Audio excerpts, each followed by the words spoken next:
another edition of the Best Business Minds, where we interview business leaders and academics who write thought provoking books. I'm Marc Kramer, serial entrepreneur who consults with family businesses and entrepreneurs. And currently, I'm teaching entrepreneurship at Vinh University in Hanoi, Vietnam. Please welcome Margo Boster, author of the book Mindfully Successful: Unlock the Power of Your Brain, Body, and Breath to Elevate Your Leadership. Margo, welcome. Thank you, Mark. It's great to be here. Thank you so much. And before we get into the book, why don't you tell us a little bit about your background and how you got to where you're at right now? Okay, well, I will start midway and say I had my wake-up moment at 50. I was working in a large company on exciting projects, but the culture was toxic. And I realized something really uncomfortable. By me staying silent and just trying to survive, I was actually becoming complicit in that environment. So around that time, two things happened that changed everything. I completed a year-long yoga teacher training, and I entered Georgetown University's leadership coaching program. And both of those taught me the same lesson from different angles, that real change starts with self-awareness and intentional practice. And that convergence forced me to look at my entire career differently. Up until that point, I'd spent decades in information technology.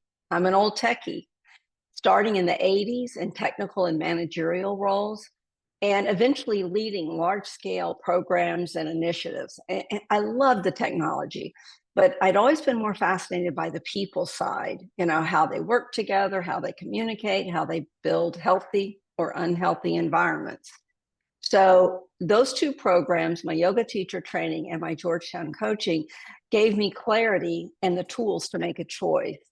So I didn't want to just survive in these unhealthy workplaces anymore, and I wanted to help transform them. So I transitioned from technology into fully coaching and strategic advising so that I could help leaders create healthier cultures and help the people protect their well-being when they weren't in good cultures. So, what made you write this book? Oh, I was an executive coach. I found myself um, seeing so many of my clients as successfully exhausted. On paper, they'd achieved everything, but inside they were depleted. Now, when I first started my coaching business practice, I was not confident enough to combine the mindfulness, what I had learned from yoga, into my coaching. But then with advanced training in neuroscience and in the psychology of adult development, I realized there was a real place for it.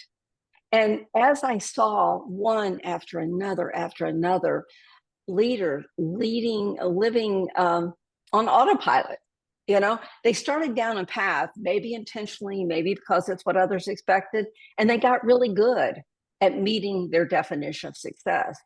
They learned to please the boss, hit the metrics, say yes, and they just kept doing more of what earned praise in the past.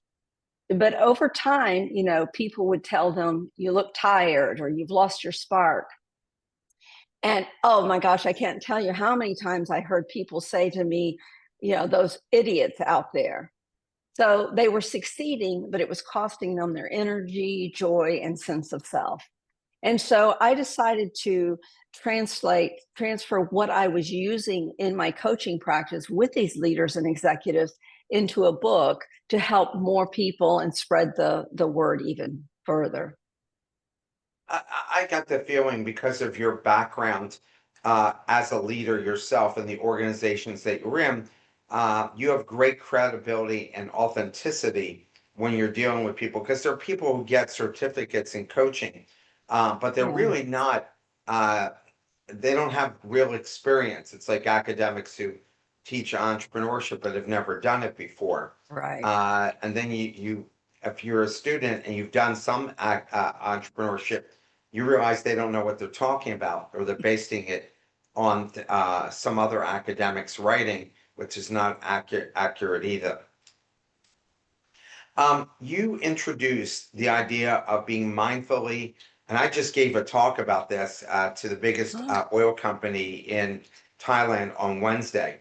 oh. You talk about the idea of being mindfully successful versus mindlessly successful.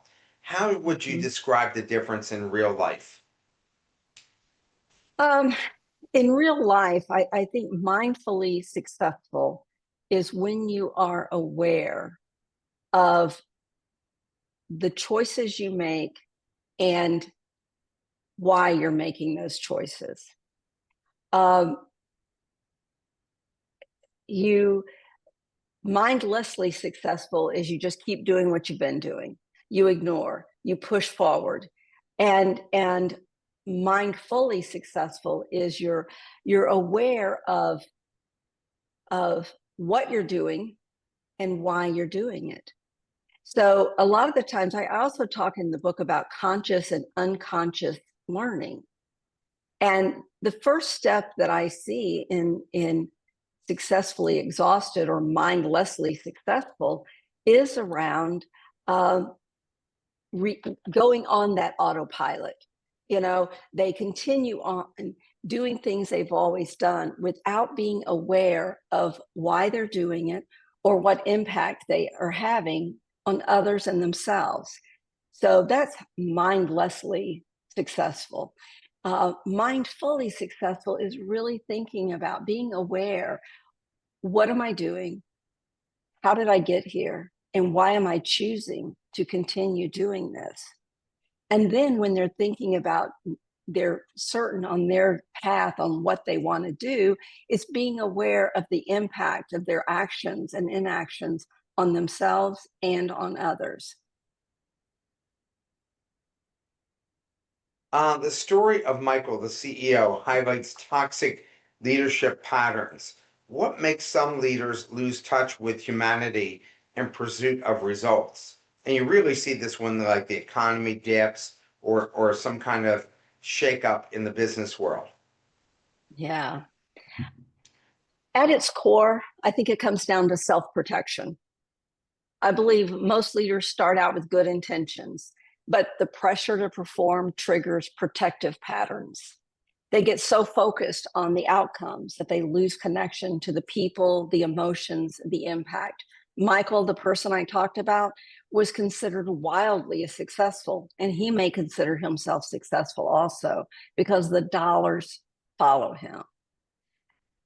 But it's often about ego, and not in the arrogant sense that we usually think of when we hear the term ego.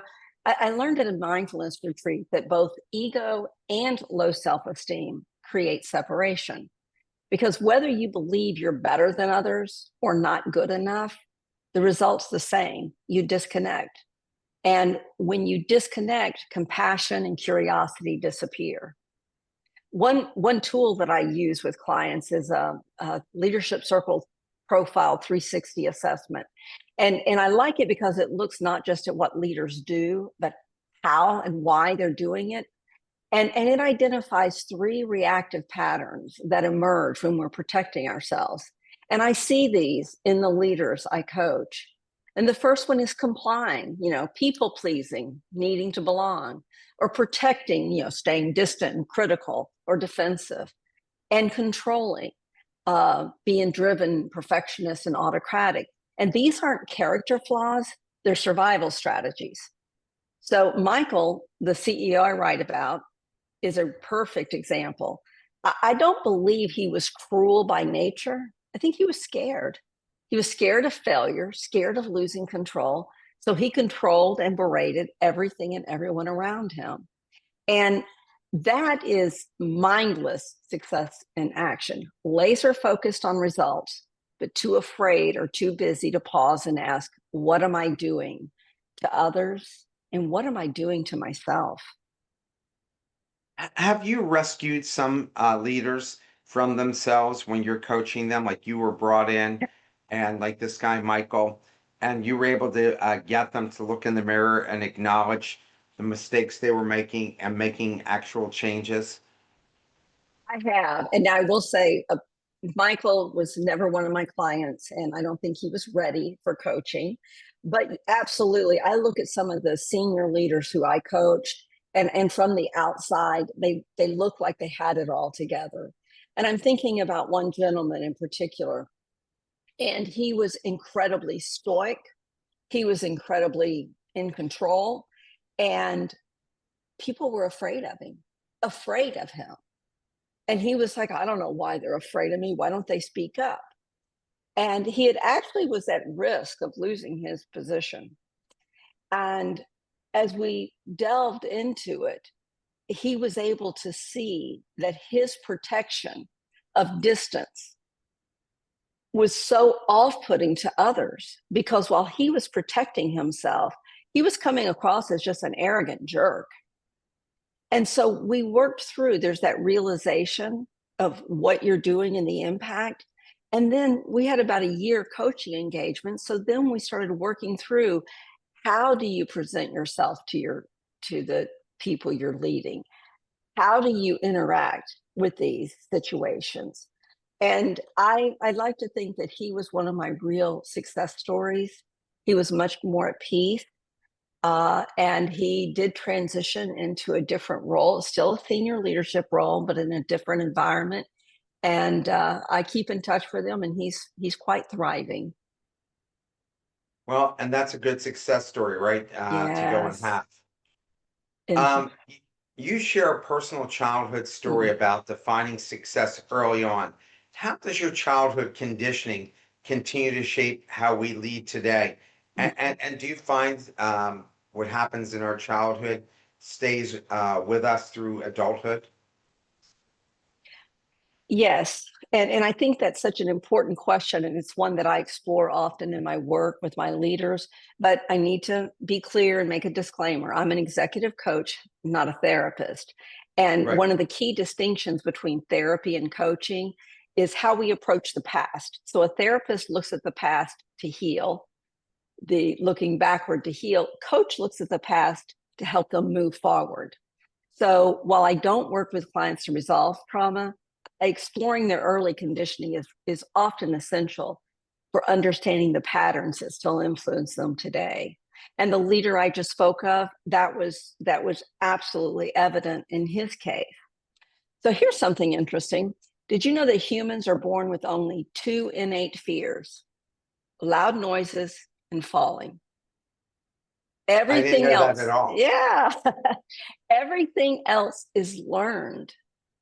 Fear of failure, fear of success, fear of being excluded, everything else is learned. And so from early childhood, we absorb what gets praised, what gets punished, what earns love or attention. And so I talk about the conscious and unconscious learning. Conscious learning is what we're aware of. You know, you're studying for an exam, you're learning to drive, but most learning is actually unconscious learning. And it's absorbed simply by observing and adapting to surviving and belonging. So these early lessons shape how we lead as adults. And it doesn't have to be trauma. It could just be living in a normal, healthy environment. I recently worked with a client, someone who had done tons of personal work, and said that they had a pretty good childhood, but they couldn't understand why they felt compelled to always be productive. They couldn't even read a novel for pleasure without feeling guilty.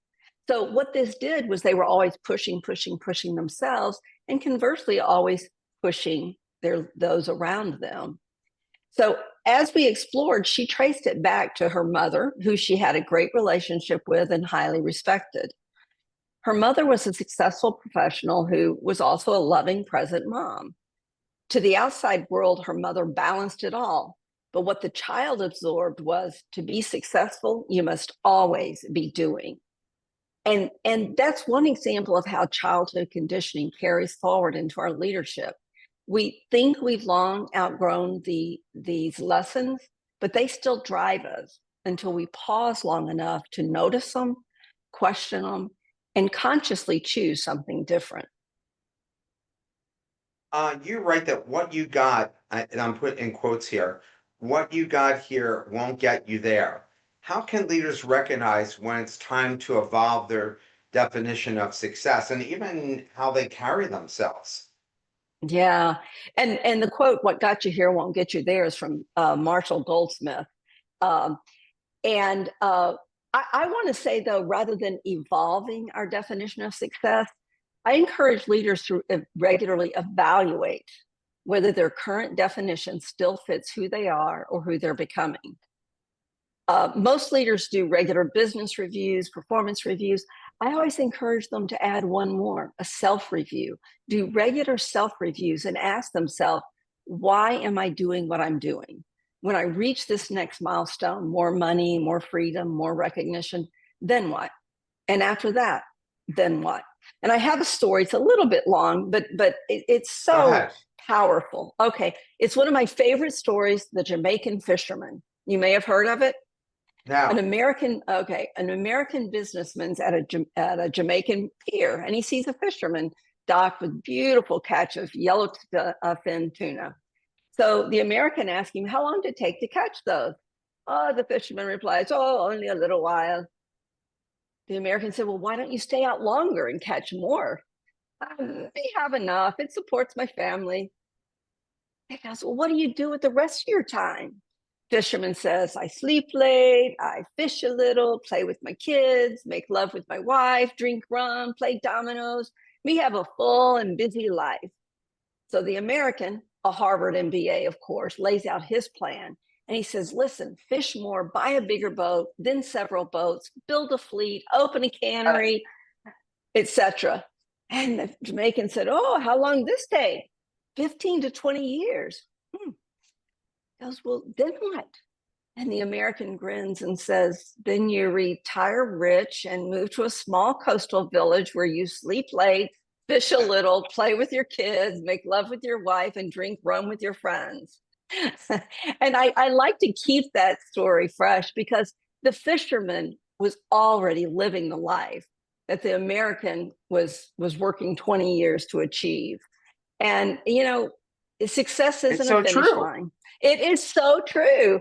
And so we really need to ask ourselves, what are we doing and why are you doing it? And it goes back to, what do you value? Yeah, I mean, I realized this a long time ago that I was chasing that dream, like you said, because I thought when I won the Inc. Entrepreneur of the Year, I was 32, and I thought, okay, I finally arrived, I'd be happy. And I started this trade association, and 15 of my 17 board members were entrepreneurs who had public companies, and I wanted to be one of them.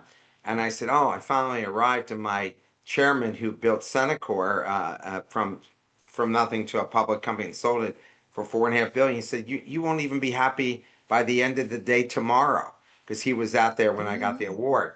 He said, it's insatiable. You're never going to be where you can just enjoy it. So it took me until my 50s that I actually said to myself, like, what am I doing here? I should just be yeah, doing stuff I really enjoy doing, making a real contribution. How much do you yeah, actually need? So I live in a one bedroom now, but tomorrow I move to a two-bedroom apartment, but only so that my kids can come and visit. But other than that, how much more do you need? Like you see these people with 25,000 square foot houses, they don't even know what's in one room, let alone all the rooms, right? I mean, what's the purpose of it all? probably. Yes. Um, in the book, you emphasize self-awareness as the start of mindful leadership. What are some of the early warning signs that a leader is slipping into successful exhaustion? Yeah. Um, that's a good question. I think one of the clearest signs is when your nighttime sleep becomes nightmares instead of dreams. You're waking up at 3 a.m. thinking about closing that next deal or managing your boss or surviving your team or just making it through one more day. I often hear this when I start coaching an executive. One executive told me, "I can't sleep when I should, and I can't stay awake when I shouldn't." And that is successfully exhausted in a sentence. Um, Sleep is an honest mirror. It really reflects what's happening in your nervous system. So when your mind won't quiet and when your body stays in this fight or flight long after the workday ends, that's your body saying, I can't keep doing this. And the real danger is we often don't notice until it's already taken a toll on our health, our relationships, our joy. And that's why self-awareness matters. Watch for the smaller cues: irritation replacing patience, constant tension in your shoulders, or losing interest in things that once lit you up. Those are signals to pause and check in, not to just persevere and push harder. And and noticing these signs is not a weakness, it's wisdom. Your body is alerting you before burnout becomes collapse, and paying attention in those early moments is the first step towards mindful success. If you could go back and coach your younger self during your corporate career, what would you say to her about success and peace? Oh gosh, I am certain people did try to tell me, but I just wasn't ready to listen. If I could go back, I would want my younger self to listen, to slow down, stop looking out there for answers and validations, and instead start looking inward. In my corporate years, I was always chasing the next milestone, the next title, the next sign that I was enough. But what I didn't realize is that peace and success don't come from moving faster. They come from being more present. Um, what, Thanks. bless you. Oh, thank you. When I became a coach, I used to say, I wish I'd had me 25 years earlier. And because I deeply believe in coaching, not as a quick fix, but as a process, can slowly and consistently over time. And true change isn't about knowing more, which I always strived for, to know more. It's about being different. I even remember one time I was offered a leadership coach and I turned it down because I saw it as a weakness, like my boss didn't think I was good enough, or worse, that the coach was there to report back to me. See, I was operating from fear, not wisdom. So if I could go back and get her to listen to one thing, I think I would tell her, you don't have to guard yourself so tightly. Real power isn't in proving yourself, it's in knowing yourself. Yeah, I think, and we try to teach younger people, especially because high achievers put so much stress on themselves, Mhm. that we're constantly reinforcing that and telling them at 64, I now realize this is the mistake I was making. Or I tell them, just give your best effort. That's literally the only thing you have control over in your life. The rest of it is out of your control. So if you're waking up every morning, you know you gave your best effort, that's it. Don't beat yourself up. And I agree with that. And I think that from an evolutionary perspective, we were designed to compare. Are we big enough, strong enough? Are we going to survive? And our our brains and our functions haven't overridden that because we've consciously been just moving on that fast pace. You write about the incredible adaptability of the brain. How Yeah. does understanding neuroplasticity change the way leaders grow and lead? And if you could explain what that neuroplasticity is. Absolutely. Neuroplasticity is the ability to physically rewire, restructure your brain. And, you know, this, I'm going to tell you about when they first did the first scientific studies that proved you could rewire and restructure your brain. And it was in 2000. And Eleanor McGuire, she's quite famous as a cognitive neuroscientist. She was curious about this, and so she started studying the brain of London taxi drivers. If you've ever been to Oh, London, yes, I've heard this you've before. heard this Yes. story. May I share Yeah. it still? Yeah. It is Please it's go. it's revolutionary. So to qualify to be a London taxi driver, you have to pass the knowledge of London, and it's considered one of the world's hardest memory tests.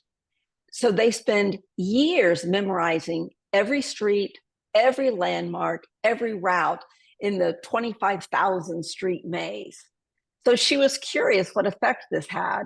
So she scanned their brains and found that their hippocampus, the part of your brain that's responsible for spatial memory, was significantly larger than average.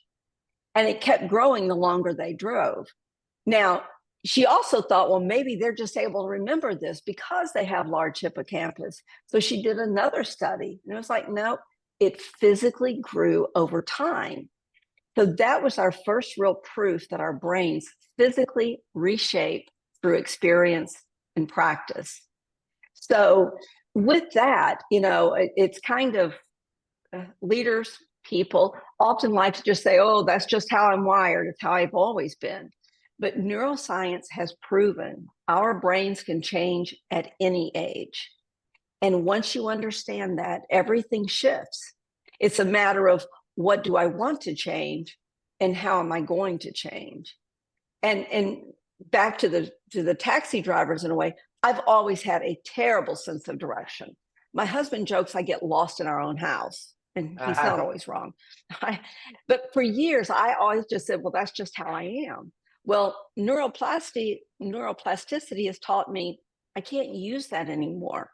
I'm obviously choosing not to improve my sense of direction because it's not a priority. But that choice, if I wanted to change it, it comes with responsibility. So I see it with leaders. Someone who's been a chronic interrupter for 20 years can still learn to listen. It takes practice and awareness, but the brain will adapt. Every time you pause before reacting, if you breathe through stress or choose intention over impulse, you are literally rewiring your brain. You're changing how those neurons fire in your brain. And that's mindful leadership, using awareness and practice to shape not just what you do, but who you become. You tell stories of Henry and Susan, two high-performing leaders. What do their experiences teach us about how the brain stores and reacts to fear or pressure?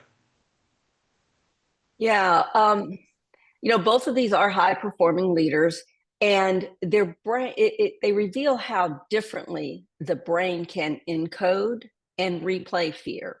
So Henry's pattern traced back to a single traumatic interaction with a senior leader early in his career. Uh, Outwardly, he handled it professionally, but internally, his amygdala, the threat sensor in our limbic system, recorded it as a threat. From that point forward, every time he saw this person, even if he heard this person's name, his body responded as if that threat were happening again. His heart would race, his chest was tightening, his mind would go blank, and he couldn't think his way out because his emotional brain was in control. And anybody who knew Henry would have been shocked to know that this was the reaction going on. Susan's brain chose a different survival strategy. Under pressure, she didn't freeze, she appeased. Her instinct from her childhood learning was to keep peace, smooth things over, make others feel comfortable, even when it meant silencing herself. And over time, that pattern really eroded her confidence and leadership presence. So, what both stories teach us is that fear isn't stored as a thought, it's stored as a whole body memory. The amygdala doesn't distinguish between physical danger and emotional threat. Once it codes something as unsafe, it creates an automatic protective response that can persist for years. So those patterns aren't permanent. When you learn to recognize them, you can learn ways to create new neural pathways from automatic reaction to conscious choice. How can leaders recognize when, and you're talking about these neural pathways, those mental grooves are limiting their growth or influencing their decisions. And does that change as we get older? The mental grooves are, our brains are wired for efficiency. If we had to think through every time we started to say a word or walk across the floor or open a door, we wouldn't be non-functioning. So our brains are wired for efficiency, and the path that it has taken before is the one it's naturally going to take again. And so it does deepen the neural pathway. It serves as a good purpose, but it can keep us stuck if we're repeating patterns that no longer serve us. You might say, how do you know when you're stuck there? And I think it's when you're reacting faster than you can think. You know, when defensiveness or control or impatience or irritations show up before awareness has had a chance. You know, one thing I hear is, why does this keep happening to me? And that's a clue you're on repeat. So when you notice the same conflict showing up for you with different people, it's not coincidence, it's a groove. And the groove isn't a problem, it's the lack of awareness around it. So once you notice that pattern, you notice that every time you see this individual, you are irritated, or you notice that these activities frighten you, you can change it. And that's where mindfulness comes in. Because with our patterns, with the grooves being reinforced with every action, with every thought, with awareness, you can begin to pause, breathe, and choose a different response. And you're literally rewiring your brain.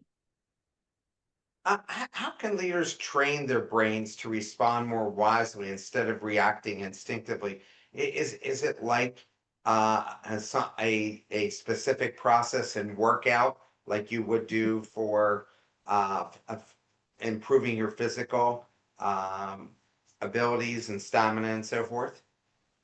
It's similar.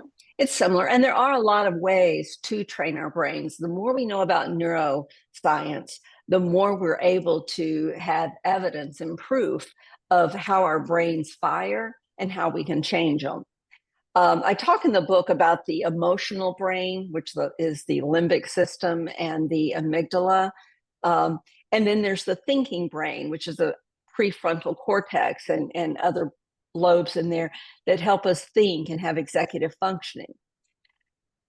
Because so much emphasis in our society has been placed on intellect and thinking, a lot of people try to think themselves calm. You know, they'll try to say, calm down, don't be silly, but that's not how the brain works. To understand to understand how to train your brain, it's helpful to understand how it does work. So the amygdala, whose job was to be the threat detector, interpret, is it safe or danger, it reacts within about 20 milliseconds. I can't even think how fast that is. So when something's coming at you within 20 milliseconds, your amygdala has decided threat or safety. Your prefrontal cortex, the thinking brain, the rational brain, it takes about 10 times longer to catch up. So when something happens, you know, a client moves to a competitor, your boss calls for an unexpected meeting, your amygdala gets the information first, and it determines immediately safe or threat. And then the signal reaches your thinking brain. So you cannot think your way out of an emotional response, but you can train it. And in the book, I share 4 techniques, all grounded in neuroscience. First one is noticing without judgment. The second one is naming or affect labeling. The third one is scratch the record. And the fourth one is meditation. And each one helps interrupt that automatic reaction and gives your prefrontal cortex time to come online. And there are many other evidence-based practices out there too. What matters is finding what works for you and practicing it consistently.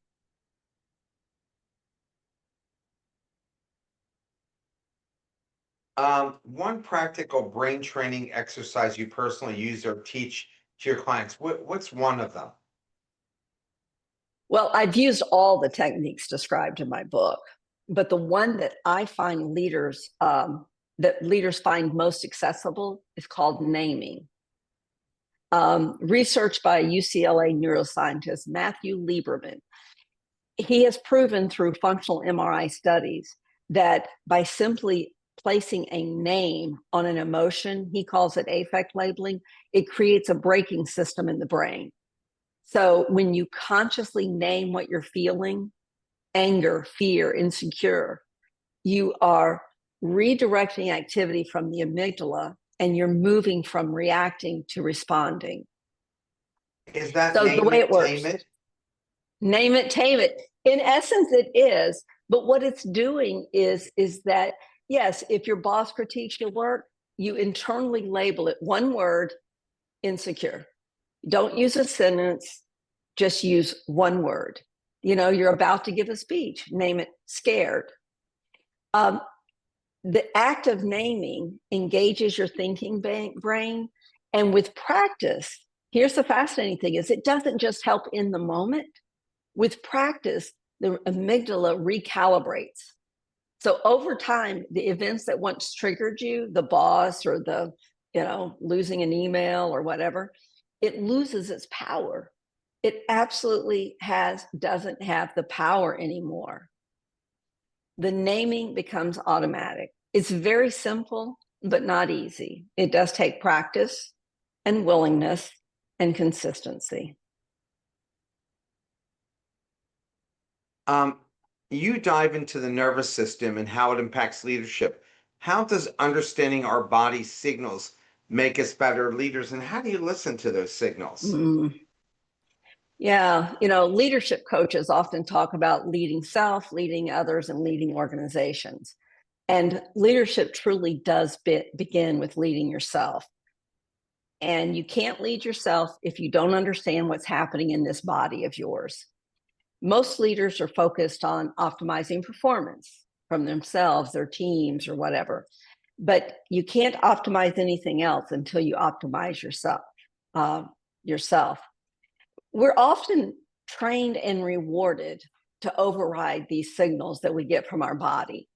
We push through fatigue, we ignore the tension, we power past the stress, but our body is communicating, trying to protect you before something breaks.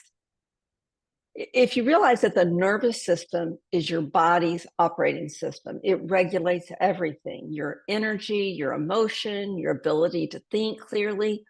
And I say to ignore it is like trying to paint the outside of a building while it's burning inside.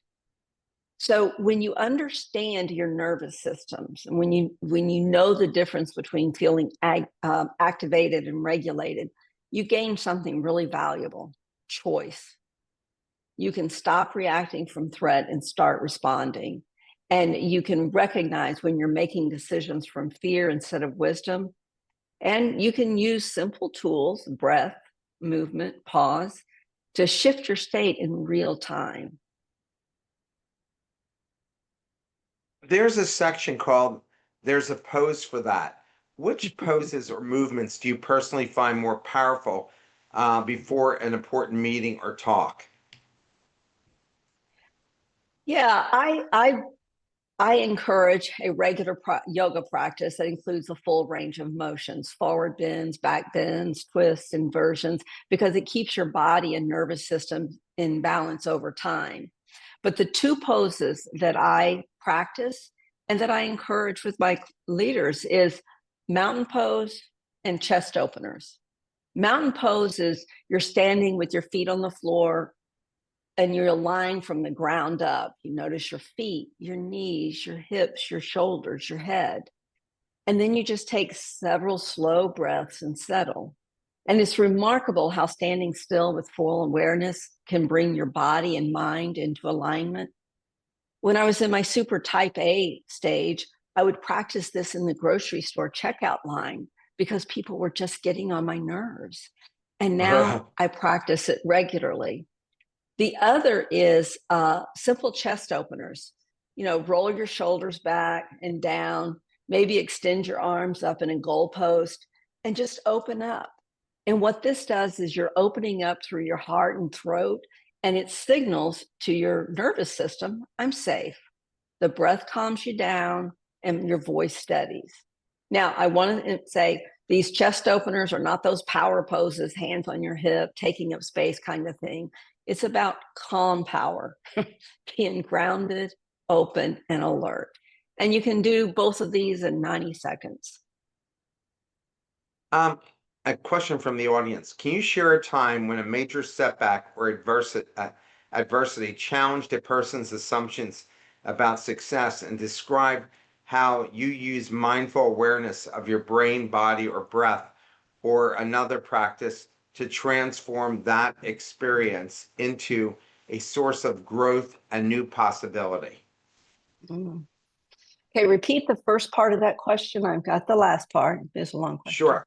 Can you share a time when a major setback or adversity challenged a person's assumptions about success and describe how you Yeah. use mindful awareness? Yes. As you were talking, a particular client came to mind who was a very senior leader. He had actually gotten fired from his previous position. He was in charge of a very visible, highly visible, highly important responsibility. And it did not go well. It was, he believed, career ending. And it was significant, it was major. And so when he and I began working together, his biggest struggles really were that, what the heck?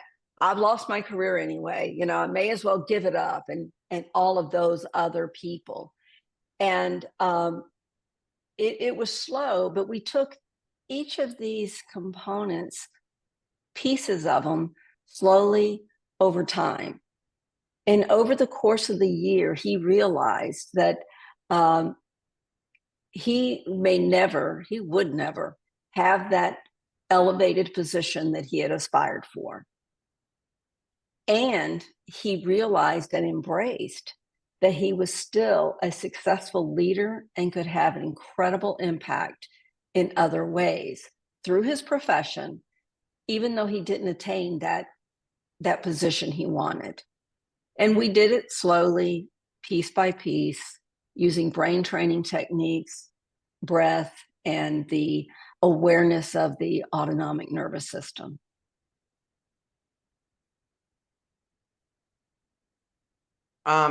Many leaders ignore their body's messages until burnout hits. What are physical signs that leaders should never overlook? Yeah, I don't believe that there's a single physical sign that applies to everyone. But what's most important is learning to notice what your body is trying to tell you and not dismissing it. I recall that in my successfully exhausted days, I actually took pride in pushing through pain and fatigue. I saw it as loyalty, grit, almost a badge of honor. Look how strong I am. Yeah, of But course. I had it so backwards. You know, awareness is the strength, and so ignoring it is weakness disguised as toughness. So your body is constantly communicating, you know, tension in your shoulders, persistent fatigue, headaches, tightness in your chest, that knot in your stomach. One area of coaching that is beginning to get more attention is called somatic coaching, where we really are focusing on our bodies and what are our bodies telling us. You know, they aren't inconveniences to power through; they're all signals, and your nervous system is trying to tell you something important. And so the question isn't what's one sign we should look for, but it's, am I actually listening to my body, or am I treating it like an obstacle to my success? And so when it comes up, just notice it, and instead of just saying, how do I make it go away? Try asking, what is this trying to tell me? You ask an interesting question. Is yoga the only answer? Because you've been talking about that quite a bit today. What did you Yes. discover about blending movement with mindfulness beyond yoga? And I don't like Yeah. yoga myself. I don't have the patience for it. So what are my other options? Okay, that's like somebody saying I'm not flexible enough to take yoga. It's sort of like saying Yeah. I'm not dirty enough to take a shower. Okay. Yeah. No, Can't I help it. came to yoga after a very, very bad car accident, and I was trying to regain my physical and mental being. Um, and I had tried a lot of different things, and yoga was the one that worked for me. I also find things like qigong or mindful walking. But what I learned in yoga is that every day my body showed up differently. And, one day I would go in and I could just master a pose, and the next day I'd feel completely different. And when I first started yoga, I struggled with downward facing dog. This is like the Yeah. most basic inverted V shape. And my teacher said, someday this will be a resting pose. What did I say? Not in this lifetime. Yeah. But he was right. Over time, what once felt difficult really became grounding and restorative. And I took that lesson from the mat into my life and leadership. What feels so hard today can become second nature with awareness and repetition. And another big thing that I learned was not to force, but to align, to find steadiness, breathe into the difficulty and refine rather than push. And I carried that off the mat also. And most importantly, it taught me to release comparison. I was notorious for judging myself. Was I not keeping up, or was I quietly feeling superior when I could do a pose better than the other? And so I began to take that off the mat. Walking down the hall at work, I stopped rushing from one meeting to the next with my mind already 2 steps ahead. Um, I started walking mindfully, present, and it didn't take that much time.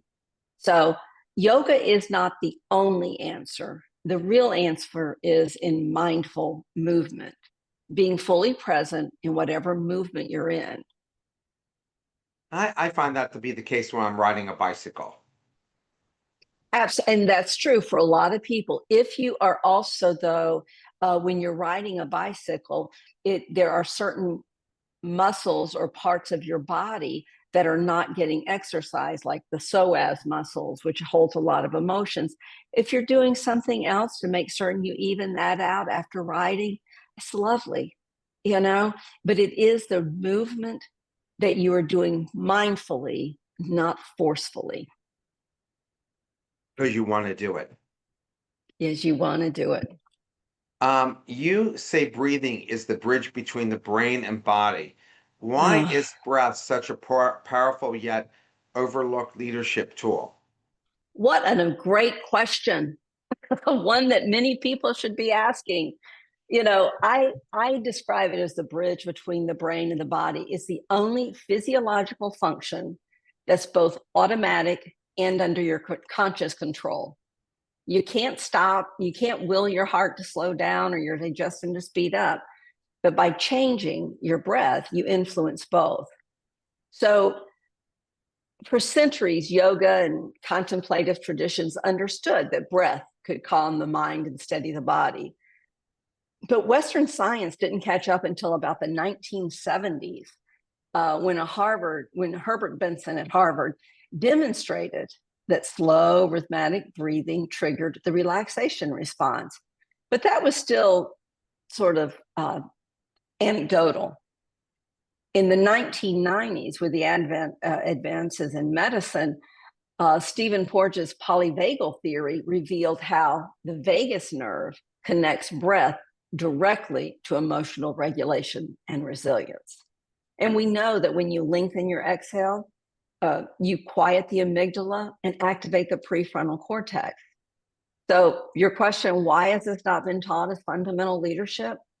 Because traditional leadership, and this is my opinion, traditional leadership development has focused almost entirely on the intellect. We're trained to think faster, decide better, strategize smarter. And the body and the breath were completely left out.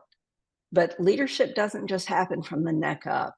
You can't lead effectively when your nervous system is dysregulated or when you're acting from fear instead of wisdom.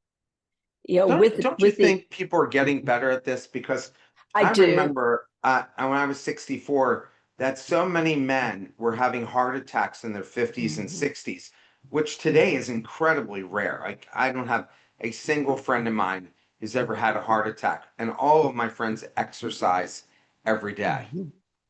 And I I- think it has. And one thing is I believe that, well, the exercise piece, science has shown over time the value of it. And so generally adapting your diet and adapting your physical activity has become more normalized. It's expected.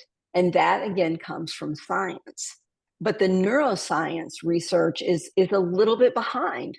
It's only been in the last 25 years, really, that we've really begun to understand, 25 to 35 years. And so that is why it is slow in coming up. The people who have learned that may now be start teaching it. But the people you had as teachers or I had as teachers, that was just like woo woo. Yeah, it's too soft, not real. Right. It was soft skills, wasn't it? How to breathe. Yeah. And now soft skills are a big deal. Yeah. But I'm not giving up my jelly beans. I'm just not doing that. I like them I too know. much. I I'm not insist giving up into, dark chocolate or red wine. yeah, So there you yeah, go. yeah, not doing that. Um, you mentioned that the military uses breath techniques like Mhm. box breathing. What can corporate leaders learn from that discipline and explain what box breathing is? Okay. Um, Yeah, the military, especially Navy SEALs, fighter pilots, and first responders use box breathing. And what it's box breathing is simple. It's you inhale for 4, pause for 4, exhale for 4, and pause for 4. And it keeps our nervous system balanced under extreme pressure. And it's critical for them because their performance depends on staying calm in literally life or death situations.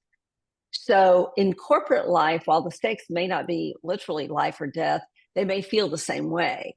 And the physiological stress response is the same. So many executives initially dismiss it as too simple to make a difference. But once they try it, they realize it's a performance tool. Just like the SEALs use it to stay mission ready, the breath becomes your reset button, and it's accessible anywhere, anytime. You don't need special equipment, you don't need special time, you just need to count to 4 and the discipline to use them.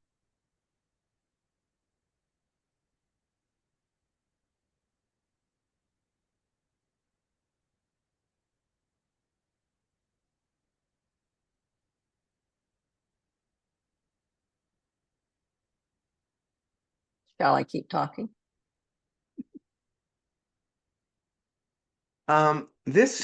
You tell the story of mindfully successful Chris. What does uh, Chris's transformation teach us about sustainable success? yeah, I think the main thing is that sustainable success doesn't come from working harder, it comes from leading yourself first. Um, yeah, in the story, I tell about how he faced a large scale workforce reduction, and it's one of the hardest tasks in leadership. His initial instinct was pure reaction: move fast, fix it, protect himself. But, and without awareness, his past experiences and reaction would have hijacked his leadership. But he paused. He created space between the stimulus and his response, between adrenaline and choice. And that pause allowed him to lead with clarity instead of fear and with compassion instead of self protection. But what made that possible is that Chris had been training. He didn't start it when the crises occurred. Meditation, breath work, and building awareness of his patterns, those were things that he had been practicing over years. So you can't create calm in a crisis if you haven't trained for it beforehand. And I tell my leaders, just like an athlete conditions their body, leaders must train their nervous system to stay grounded under pressure. I think if you've experienced it enough, then your body, like you say, as an athlete, it gets trained to do that, right? Yes. So, what leaders out there, and let's leave political leaders out of it, Thank you. do you admire and say we Mm. can learn from this leader? Oh, that's a good question. You know, one of the leaders who I admire, and it would surprise them to know it, they're not a big public name. It was actually one of my clients, and he owned a software development company. And he was so aware and so in tune and so connected that he consciously made decisions that were best for his company. And he exited the company a few years ago for many millions of dollars. And once he took all his many millions of dollars, he didn't go buy new cars or planes. He started talking about how he could help others, how he could use that money to help others develop what he had developed. And that's the kind of leader who I really, really admire. Yeah, I think so too. I mean, these leaders who buy bigger yachts and more nicer planes and everything, I kind of feel like that gift was wasted on you. That Yeah. intelligence, that luck, because it's an enormous amount of luck that they Yes. have to have for to be Tesla, Facebook, any of these. And then for you not to Yes. give back, I have to admire Bill Gates for setting up his foundation and giving a good chunk of his wealth away because so many of the others just don't do it, right? And he's Right. doing it. He may not be. I had a person on my show who worked directly for him for 13 years and said he was like the hardest person you can imagine to work for. He was very ill-tempered, and which surprised me because I expected Bill Gates to be always calm in all situations, almost like robotic. And it turned out that that wasn't the case when we had this guy on. So it's interesting. Yeah. In your experience, which element, brain, body, or breath, do Oh. leaders tend to neglect the most, and why do they do that? Hmm. I think that they neglect their breath the most. And the reason why is, most leaders, like we talked about before, they understand the importance of eating right and exercising right. So they give some attention to their bodies. And they know that they need to read and learn and try to stay sharp. So they give attention to their brains. I think in both of those cases, they are missing critical pieces like the whole brain, the emotional brain, the what I call brain capital. And with the body, they miss a lot about the autonomic nervous system.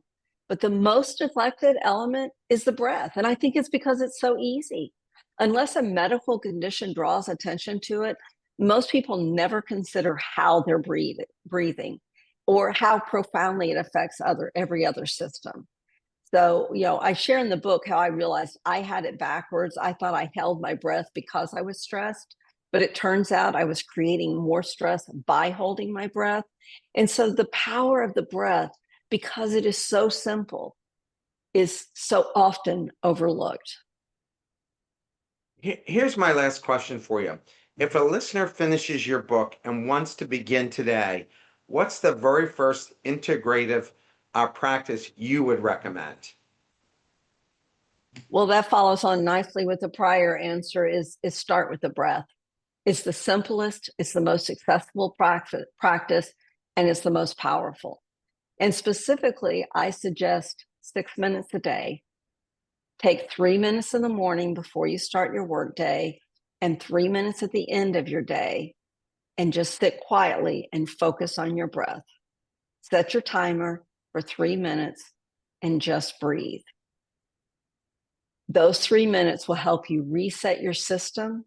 And over time, you might even get curious and want to extend it to 5 minutes at a time or 10 minutes at a time. I thank you so much for taking the time. It's so funny. I just spoke about this subject to a group Oh, of 50 executives in Thailand exactly about this. And actually, some of your book came in handy, as I mentioned to them about my interviewing you and some of your suggestions on oh, this. excellent. Thank Yeah, you. so I so thoroughly enjoyed it and it was so timely for me, and didn't expect that. So I hope you'll write another book and we'll have you back again. And Yes. I Well, hope that you and your husband will visit Vietnam. we just finished the workbook companion to it. So I had 2 releases in 1 year. And so people can find that also and go through it slowly. And yes, we will be in Vietnam. I will look you up. I look forward to. Remember, got to come to Hanoi, not just Oh, I love it. Ho Chi Minh City. Everybody Yes. have a great weekend. Take care, everyone.